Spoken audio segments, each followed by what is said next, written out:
आप देख रहे हैं न्यूज नंबर 1 चैनल मालेगांव।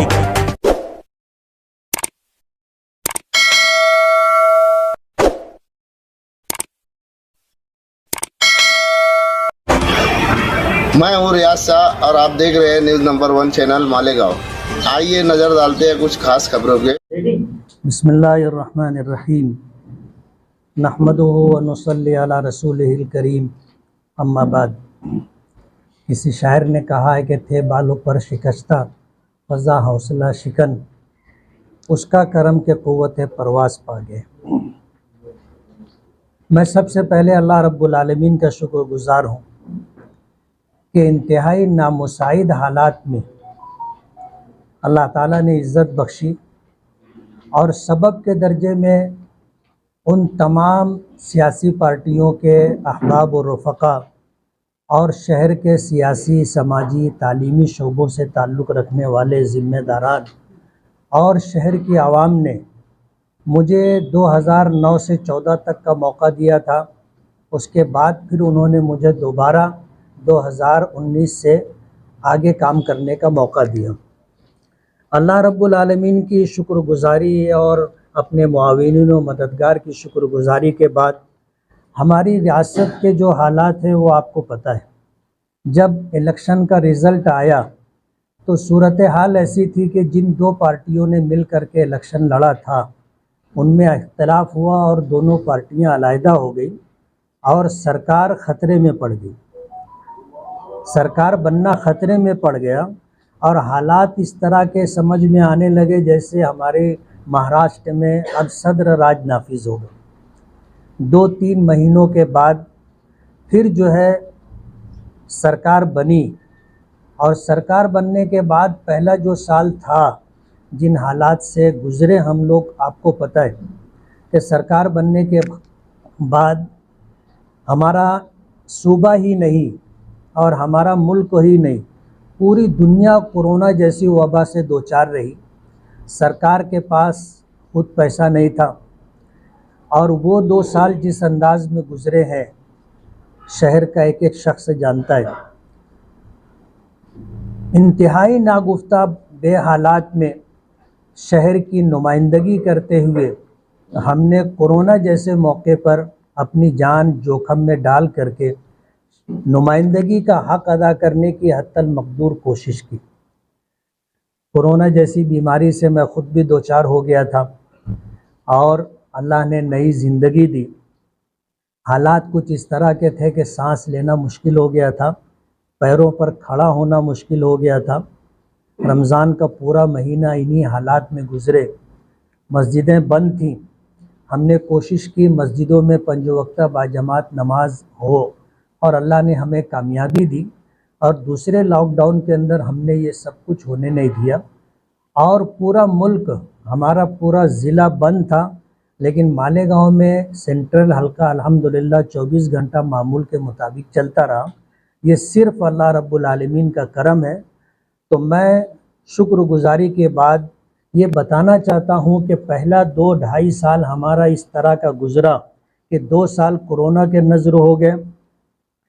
सरकार का जो 6 महीना था उसमें हमने अपने शहर की नुमाइंदगी करते हुए जो कुछ भी काम और फ़ंड हमने मंजूर करवाए थे वो प्रोसीजर के एतबार से चल ही रहे थे कि महाविकास आघाड़ी सरकार गिर गई और उसके गिर जाने के बाद नई सरकार जब बनी तो उसने पिछली सरकार के तमाम फैसलों पर स्टे कर दिया, जिसकी वजह से तीसरा साल भी हमारा यूँ समझ लीजिए कि कोरोना की नज़र हो गया। और मैं तो ऐसा कहता हूँ कि ये आज तक हमारी सरकार को कोरोना लगा हुआ है। ये चौथा साल है सियासी तौर पर जो उठापटक चल रही है और जिन नामुसाइद हालात से हमारा सूबा गुज़र रहा है, आपको पता है लटकती हुई तलवार है, किसी भी वक्त गिर सकती है और क्या हो सकता है मुझसे ज़्यादा आपको इस बात का अंदाज़ा है। इसलिए हम पिछले 3 सालों का हिसाब तो हम 5 साल के साथ देंगे। आपके सामने इस आखिरी चौथा जो साल है उस ताल्लुक़ से हम ये कहना चाहते हैं कि 365 दिनों में हमने 366 करोड़ रुपया अल्हम्दुलिल्लाह फ़ंड मंजूर करवाया, जिसमें से 20% से ज़्यादा काम वजूद में आ चुके हैं और बकिया काम जो है प्रोसीजर में है और इंशाअल्लाह जल्द ही उन तमाम कामों का आगाज़ होगा, वो बाय प्रोसीजर होगा। आज इस मौके पर 4 साल अल्हम्दुलिल्लाह मुकम्मल हो गए हैं और इन 4 सालों में अपने तमाम मुशीरों के साथ, अपने तमाम मुआविनों के साथ हम शहर को एक नया रुख देने की कोशिश कर रहे हैं और अल्हम्दुलिल्लाह हमें उसमें कामयाबी भी मिली। मुझे जो फ़ंड मिला है, ये फ़ंड आप समझ लीजिए कि नगर विकास से कुछ फ़ंड मिला है, कुछ फ़ंड मुझे जो है नगर उत्थान से मिला है, कुछ फ़ंड जो है डीपीटीसी से मैंने लिया है और कुछ काम मैंने कारपोरेशन से मंजूर करवाए। ऐसे 4 डिपार्टमेंट से अल्हम्दुलिल्लाह 366 करोड़ रुपए के कामों की मंजूरी, फ़ंड की मंजूरी मैंने हासिल की है। 20% काम जैसे मैंने बताया कि हो चुके हैं, बकिया काम जो है प्रोसीजर में है, इंशाअल्लाह वो होंगे। 145 करोड़ रुपए का जो बड़ा काम है, तलवाड़ा डैम से लेकर के मालेगांव फिल्टर प्लांट तक नई पाइपलाइन का, जिसका हमने मुतालबा पहले साल में उस वक्त के मिनिस्टर गुलाब राव पाटिल से किया था और अल्हम्दुलिल्लाह उन्होंने इस काम को उसी वक्त जो है सिफारिश कर दी थी, मिनिस्ट्री उनके पास थी, लेकिन उसको मंजूर होते होते कई साल लगे। अल्हम्दुलिल्लाह वो काम आज इस मोड़ पर है कि मैं ये कह सकता हूँ कि 15 से 20 दिन के अंदर इस ताल्लुक़ से टेंडर निकलेगा और जिन कंपनियों को काम करना होगा वो लोग टेंडर भरेंगे। एक बड़ा फंड तकरीबन 146 करोड़ रुपए का जो बाईपास हाईवे का काम, वो भी अल्हम्दुलिल्लाह मंजूर हो चुका है और इस सिलसिले के अंदर कुछ फ्लाईओवर बनने हैं, कुछ जो है सर्विस रोड बननी है और कुछ अंडरग्राउंड रास्ते बनने हैं। जो 13 चौफुल्ली से ले करके 40 गांव फाटे तक 146 करोड़ रुपए का ये काम होगा, मंजूर हो चुका है और इंशाअल्लाह वर्क ऑर्डर वगैरह हो चुका है, वो काम भी होगा। इसके अलावा हर साल, पहले साल मुझे 2 करोड़ रुपए मिले थे, दूसरे साल 3 करोड़ रुपए मिले थे और तीसरे साल में 5 करोड़ रुपया मिला। ये आमदार निधि का काम है। और इसी तरह नगर विकास से जो फंड मिला है और नियोजन समिति से जो फंड मिला है, नगर उत्थान से जो फंड मिला है, उस सिलसिले के कामकाज का ये सिलसिला चल रहा है। 28 करोड़ रुपए का काम हमने कारपोरेशन से मंजूर करवाया। एक तो आगरा रोड का जो तीसरा फेस है, तकरीबन ये नेशनल कंपाउंड अपने फरहान हॉस्पिटल से लेकर के दरेगांव नाके तक का काम, वो काम चल रहा है। 20 करोड़ रुपए का काम हमने वो कारपोरेशन से मंजूर करवाया। और इसी तरह पिछला जो मुहर्रम था, आशूरा मुहर्रम को बड़ी मालेगांव हाई स्कूल से ले करके जो पूरा हमारा उस पवारवाड़ी का रोड पानी से भरा हुआ था, कमिश्नर को बुला करके उस पूरे रास्ते पर गंदे पानी में जिस तरह लोग चलने पर मजबूर थे, कमिश्नर को साथ में ले करके उस पूरे इलाके का मैंने दौरा करवाया था, जिसमें कुछ जगहों पर पाइपलाइन डालनी थी गंदे पानी की निकासी के लिए और इसी तरह वहाँ रोड बनना था। तो उस वक्त के ज़िम्मेदारान के सामने, बस्ती के लोगों के सामने कमिश्नर ने इस बात का ऐलान कर दिया था कि ये काम मैं करवा करके दूंगा। तो 8 करोड़ रुपए का वो फंड कारपोरेशन से मंजूर हुआ और उससे पहले फतेह मैदान से लेकर सुलेमानी चौक तक और सुलेमानी चौक से लेकर के मुंशी बाबा की दरगाह तक और वहाँ से फिर बड़ी मालेगांव हाई स्कूल तक, ये 3 करोड़ रुपए का काम, सीमेंट रोड का काम मैंने डाला है और अपने कारपोरेशन से 8 करोड़ रुपए का काम मंजूर करवाया। और साल भर पहले की बात है, जिन लोगों ने दरमियान में धरना किया, मुतालबा किया, तो उनको जो है सिटी इंजीनियर ने राइटिंग में दी और कारपोरेशन ने जो है कमिश्नर ने इस बात का ऐलान किया कि ये काम मुफ्ती साहब की कोशिशों से मंजूर हुआ है। इस तरह की बात आप लोगों के इल्म में होगी। इस एक साल के अंदर अल्लाह का बहुत बड़ा करम है कि जो मंजूर हो चुका है उसका मैं तज़किरा कर रहा हूँ, और इसके अलावा जिन कामों के लिए कोशिशें जारी हैं, जिसमें अब्दुल अज़ीज़ कल्लू स्टेडियम के लिए हमने जो प्रोग्राम डाला है, हमने जो कोशिश की है, और इस सिलसिले में काम जिस तरह आगे बढ़ रहा है, आज जो है 2 करोड़ रुपए का फंड नियोजन समिति की तरफ से मंजूर हुआ है, जिसमें 80 बाय 100 पर इंडोर स्टेडियम बनेगा, जॉगिंग ट्रैक 3.5 करोड़ रुपया, 3.5 करोड़ रुपया जो मंजूर हुआ है उसमें जॉगिंग ट्रैक है, इंडोर स्टेडियम है और लाइटिंग है, मल्टीपर्पज़ एक हॉल हमने बनवाने की कोशिश की है। इसके अलावा मज़ीद कामों के लिए हमने जद्दोजहद और कोशिश जारी रखी है। आगे इंशाअल्लाह उसका फंड आएगा, मंजूरी मिलेगी और वो काम होगा। 4 साल मुकम्मल होने पर हमने ये चाहा कि हम अपनी कारकर्दगी आप हज़रात के सामने और आप हज़रात के तवस्सुत से अहलियान शहर, जिन लोगों ने हम पर एतमाद करके 1,17,18,000 वोटों से नवाजा, हम उनकी तवक्कुआत पर पूरा उतरे। हमने जो मैनिफेस्टो जारी किया था उस मैनिफेस्टो को सामने रख करके हम इस बात की पूरी ईमानदारी से कोशिश कर रहे हैं कि हम अपने मैनिफेस्टो को मुकम्मल करें।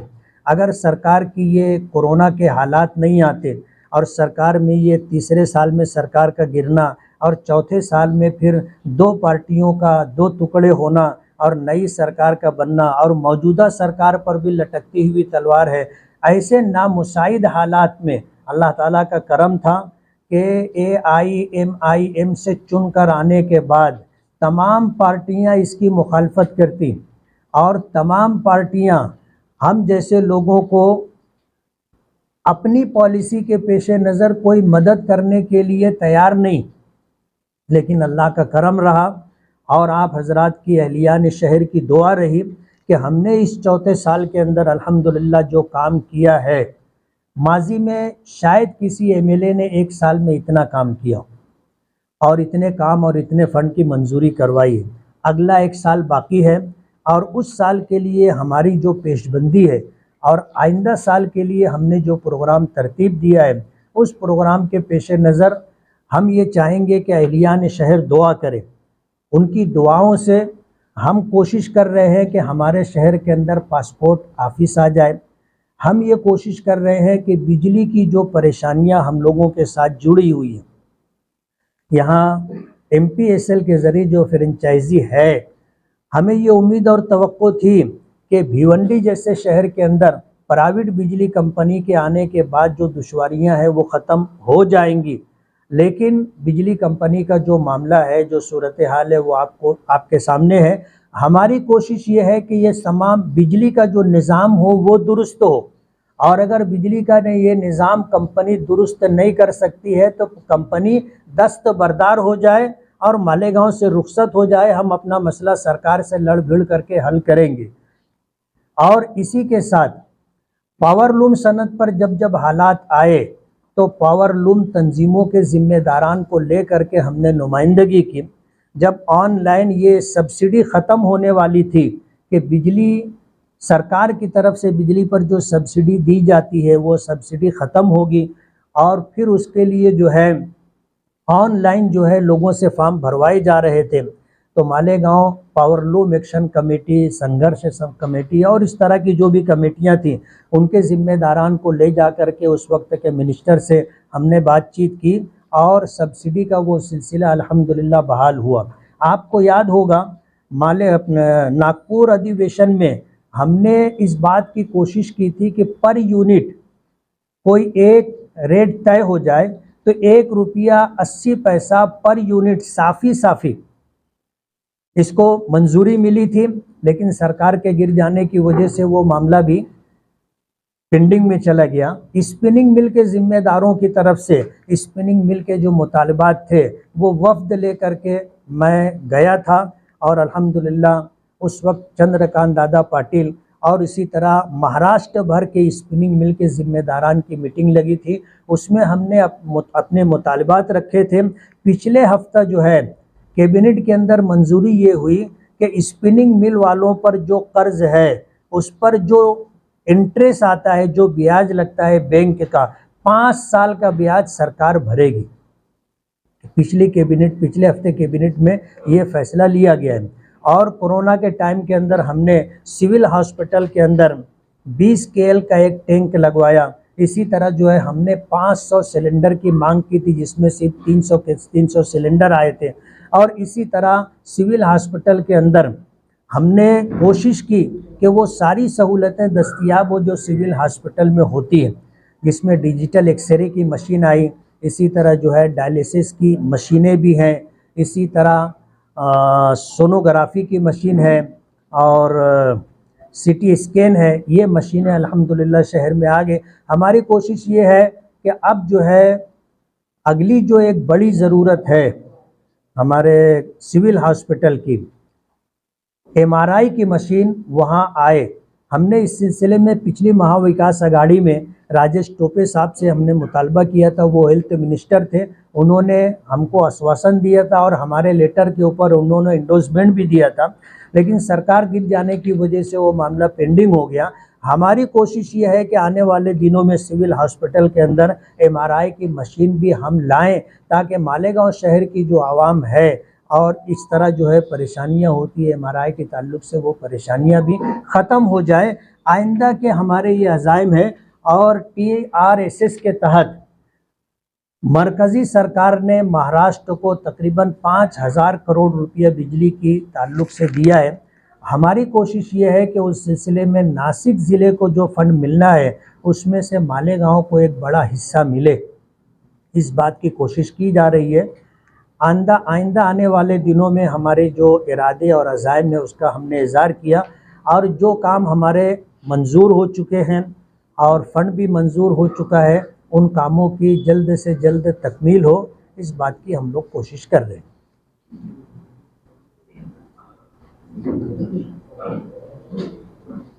सारा काम आप बताया। इस वीडियो को लाइक करें, हमारे चैनल को सब्सक्राइब कर बेल आइकन जरूर प्रेस करें। हम